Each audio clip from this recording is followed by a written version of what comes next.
total of 35 leading American companies under the U.S. ASEAN Business Council carried out a business mission to Jakarta from October 15 to October 17. During this visit, they met with the representatives from the government and private sector to gain first-hand information on the government's economic policies. Here are some of the activities.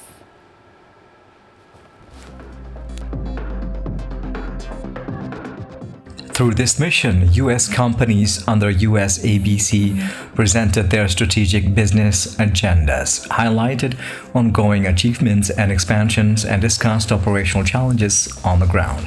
The forum also served as an inclusive platform for exchanges views, identifying joint solutions, and formulating concrete steps to strengthen mutually beneficial economic cooperation. During the mission, U.S. business representatives met with Coordinating Minister for Economy Erlangga Hartarto, Trade Minister Budi Santoso, Jakarta Governor Pramono Anung, and also Minister of Investment and Digital Industry Rosan Roslani, and the Chairman of the Indonesian Chamber of Commerce and Industry, or Kadin, Anindya Bakri. Minister Erlangga received the delegation at the office on Wednesday, October 15th, during which he briefed the American businessmen about the direction of the government's economic policies. He assured them that the government will continue to maintain stability and business certainty for both local and foreign investors. During the meeting with Trade Minister Budi Santoso, the representatives of the American companies were briefed on the government's commitment to further strengthening investment and trade relations with the U.S. The Trade Minister stated that the government would continue economic deregulation, including the simplification of business licensing, to further improve the business climate.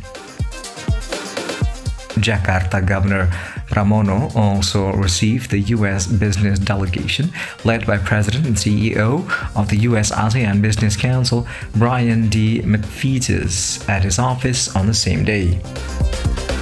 The governor explained that the delegation inquired about the direction of the Jakarta provincial government's development goals and discussed potential collaboration with the central government. Meanwhile, during the meeting with the U.S. business delegation, Minister Rosan briefed the American businessmen about investment opportunities in Indonesia. He reiterated the government's commitment to make Indonesia a better destination for foreign investors. The U.S. ASEAN Business Council launched the Business as untuk Indonesia report, highlighting the significant contributions of American companies to Indonesia's economic resilience, human capital development, and industrial transformation ahead of the 2025 U.S.-Indonesia business mission. The report features 35 U.S. companies actively investing in Indonesia's future through direct capital investment, workforce development, technology transfer, and community involvement. According to the report, between 2014 and 2023, U.S. companies committed approximately $67 billion in foreign direct investment to Indonesia, generating an estimated $128 billion in economic impact. These investments have helped create over 1 million jobs, trained more than 5 million individuals in digital skills, and supported over 300,000 people through health and social programs. The report aligns closely with Indonesia's Asta Cipta priorities and President Prabowo Subianto's focus on food security, energy transition, education reform, and industrialization. It also serves as a resource for policymakers, offering actionable insights and best practices to strengthen bilateral cooperation.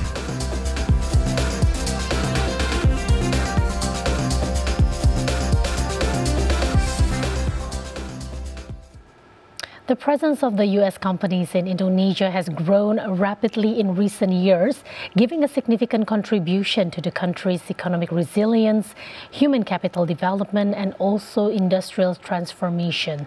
So with us today, we have Ambassador Brian D. Mcfeeters, President and CEO of U.S. ASEAN Business Council, and he will share more detailed information about the activities of the U.S. companies in the country. Hello, Ambassador Brian. Thank you for having me. Thank you for being here on Economic Outlook with us today via Zoom. Now, Ambassador Brian, the U.S. ASEAN Business Council has recently launched this report on business, AS untuk Indonesia, or the U.S. Business for Indonesia. And this report have highlighted the contribution of American companies to Indonesia's economic resilience. Before discussing this report, however, could you please firstly explain to us the Council's role and its primary objectives at the moment? Delighted to, and thank you for that report that just highlighted our Indonesia business mission, which was very important. So the U.S. ASEAN Business Council is an association of 193 U.S. companies, and their common denominators, they are all active in ASEAN, or in some cases, they're just beginning to be active in ASEAN. And what we do across ASEAN, including Indonesia, is we bring them together with the most senior government officials and have dialogue. Granted, in a 2 or 3 day set of meetings, you can't cover all the issues, but we basically introduce people, start conversations, and then we have teams in each of the 6 main ASEAN countries that follow up in detail on advocacy issues, areas where the companies need help, and also areas where we can benefit the local economy. Ambassador Brian, this report was released ahead of the 2025 U.S.-Indonesia business mission earlier this month. Could you provide us an overview of the report's key findings? Thank you so much. I'm very proud of this report, my colleagues and I want to note that we did it in partnership with the U.S. mission to Indonesia, so that's also significant. The reason this report is different from many economic reports you may have seen is that it goes beyond the investment numbers. It includes the investment numbers, but it goes beyond the investment numbers to say, let's take some examples of companies, in this case 35, and talk about some examples of what they actually did beyond just investing. So your report earlier highlighted that some of our tech companies have trained, over millions of Indonesians on digital skills, Google specifically. And some of our tech companies have entrepreneurship and instruction sessions for specifically devoted to women, right, to develop women entrepreneurs. So it's a set of, we call it business stories, 35 companies, but probably a total of about 100 stories because several companies have more than one thing to say. And it's just about their broad impact. And I really like the way that if you look at these stories, they intersect very closely with Indonesia's Golden Vision for 2045 and also the Astacita priorities. So if you look at each of those priorities, I can point you to at least 1 or 2 things that U.S. companies are doing to advance President Prabowo's priorities. Well, it's been President Prabowo's main mission to achieve the Golden Indonesia by 2045. Tell us the current situation now, though. Like, how many American companies are currently operating in Indonesia, and which sectors do they predominantly engage in, if you can name some of them? So I want to be clear that U.S. ASEAN Business Council is, it's a group of, as I said, a total of 193 companies, about 90 of which are active in Indonesia. But that's not the complete set of U.S. companies. There are thousands of companies active in Indonesia. But we have a number of leading companies. Of course, I would say that, right, because I'm leading USABC. But we have activity, as you asked, in all the sectors. We have energy companies. We have food and agriculture. And I know that's something very important in Indonesia. We have health and life sciences. We have financial services companies. We have, and probably the biggest single number we have, and they're very active in Indonesia, is all of the ICT companies. So some companies have built data centers in Indonesia and want to build more. Some companies have built a lot of, industrial capacity related to ICT industry. So we really have a pretty broad focus on Indonesia, all sectors and all areas. We even have a major energy company, BP, which is an international company that has big activity in the U.S. They have a huge investment with a lot of human capital development in Papua. So that's maybe the farthest from Jakarta. Well, of course, America is also one of the biggest partners in Indonesian business. What is the scale of American investment in Indonesia? And also, how big is it compared to the U.S. investments in other ASEAN countries? So this report talks about U.S. investment in the decade of 2010 to 2020 being about $67 billion. But then it goes on to say that had an effect of at least twice that much in terms of onward economic opportunity creation.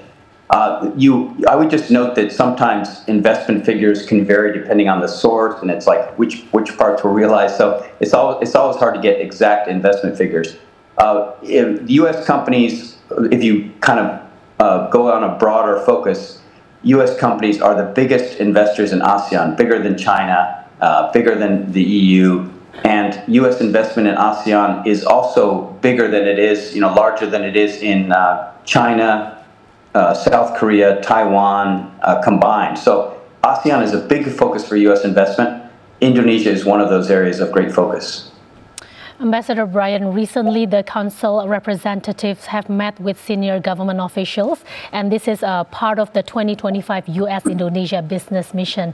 Tell us, what would be the main goals or the mission of these meetings? Very important. It was just, we just had it about 2 weeks ago, so it's fresh in my mind. And we co-lead the mission. I co-led it with our Senior Vice President, who covers the region, Ted Osius, and also with Bantara Siantura, who's the head of Citibank. So we have a partnership with our companies, and Citibank is the chairman of our Indonesia committee. So the purpose of these meetings is to establish and renew high-level connections with the top levels of Indonesian government, and to create an environment where we can talk about issues. So in some cases, companies are saying, listen, I would like to be able to expand my investment in some industrial park in Indonesia, but I'm having problems. Can you help me? Or in some cases, companies are saying, I want to import a raw material into Indonesia so that I can make a product for export, but there's difficulties in the import. So, I have to say that Indonesia is an extremely attractive economic destination for U.S. companies, but at the same time, there are many complications and sometimes some difficult rules and regulations, and sometimes those changes. So we're sort of constantly trying to keep up with what the rules are, and in some cases ask for understanding on how can we work within the rules to make it successful for both sides. So that's what we do during these missions, and then our team follows up during the year because many details have to be discussed. Well, communications is very important there.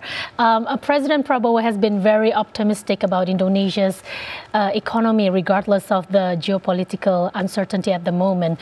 Now, he has also mentioned that he is very committed to making Indonesia a more attractive destination for the foreign investment.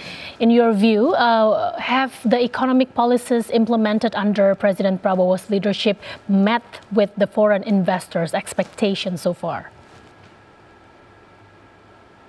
If you allow me, let me go back. Let me take kind of a wider view on that question. I've been active in Indonesia off and on since 1994. I lived there 3 times during my State Department career, and now covering it quite closely from the U.S. ASEAN Business Council. And the reason I say that is because I have this perspective of about 30 years, and in that time, Indonesia has really transformed. Internally, Indonesia is much more interesting, much more dynamic, and Indonesia has much more of a footprint and impact on the world. President Prabowo himself has made a lot of impact, recently in Egypt for the peace negotiations related to Gaza. So I see a transformed Indonesia, and I think our companies, when you talk to the members of U.S. ASEAN Business Council, they are tremendously interested in opportunities in Indonesia, economic opportunities, investment opportunities, energy, including renewable energy, agriculture, where Indonesia is a big market for technology that can increase productivity, health and life sciences, where I think Indonesia is really improving its services to make them world-class. So, and as I mentioned before, ICT, information and communications technology, where U.S. technological companies want to connect fully with Indonesia, which is a very active, seen as a very digitally savvy population, a lot of talent. Now, final question here. The government has also eliminated tariff and non-tariff barriers as part of the trade agreement with the U.S. government. In your opinion, are there still any other obstacles experienced by American companies in Indonesia that is really worth noting? We really appreciate the focus on both tariff and non-tariff measures that are going on in the current negotiations. My understanding is those are still ongoing. I'm not an insider in government anymore, so I'm not precisely sure where they stand. But your point is well taken. There are a number of important non-tariff measures, things like local content requirement, import complications, that we understand are being addressed in the U.S.-Indonesia negotiations. That would be great. I mean, I guess one point I would make is if the government of Indonesia is able to resolve a particular non-tariff measure, it might seem like a small thing, but it can have a big effect on potential investment because companies say, oh, now it's easier to do business in Indonesia, let's do more. And maybe just as a very last point, I would just go back to the point of this report, which is U.S. companies come in, they invest in Indonesia, they trade with Indonesia, and they're doing that to make a profit, right? Because businesses have to make a profit. But it goes beyond that. They have a big impact on people, on capacity development, on workforce development. And many Indonesians go on to be the heads of American companies in Indonesia. That's always something that's exciting to see. So leadership opportunities. That sounds great. Thank you so much for sharing your insights on economic outlook today. That's Ambassador Brian Mcfeeters, President and CEO of US-ASEAN Business Council. Thank you so much, and we'll be happy to have you back again next time on the show. Thank you. Thank you very much.